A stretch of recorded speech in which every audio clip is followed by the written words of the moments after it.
பரபரப்பான அரசியல் சூழலில் நாடாளுமன்ற குளிர்கால கூட்டத்தொடர் இன்று தொடங்குகிறது.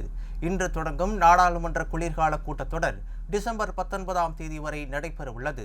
மொத்தம் 15 அமர்வுகள் இதில் இடம்பெற உள்ளன. இந்திய அமெரிக்க உரசல் உள்பட வெளியுறவு கொள்கை சார்ந்த பிரச்சினைகள், விலைவாசி உயர்வு, வேலையின்மை, புதிய தொழிலாளர் சட்டங்கள் மற்றும் உள்ளாட்சி தொடர்பான விவகாரங்களில் மத்திய அரசிற்கும் எதிர்க்கட்சிகளுக்கும் இடையே கருத்து மோதல் நீடித்து வந்த சூழலில் நாடாளுமன்ற குளிர்கால கூட்டத்தொடர் இன்று தொடங்குகிறது. சமீபத்திய பீகார் பேரவைத் தேர்தலில் பாஜக கூட்டணியின் அமோக வெற்றிக்கு பிறகான நாடாளுமன்ற குளிர்கால கூட்டத்தொடர் இதுவாகும்.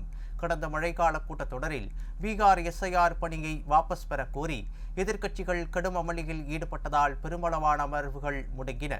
தற்போதைய கூட்டத்தொடர் சுமூகமாக நடைபெறுவதை உறுதி செய்யும் நோக்கில் அனைத்து கட்சி கூட்டம் ஞாயிற்றுக்கிழமை நடத்தப்பட்டது. இதில் எஸ்ஐஆர் விவகாரம் குறித்து விவாதம் கோரி எதிர்க்கட்சிகள் ஒருமித்த குரலில் ஒலித்தன.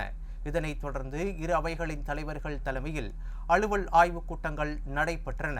இந்த நிலையில் அணுசக்தி மசோதா, இந்திய உயர்கல்வி ஆணைய மசோதா, காப்பீடு சட்ட திருத்த மசோதா உள்ளிட்ட 14 மசோதாக்கள் தாக்கல் செய்யப்பட உள்ளன.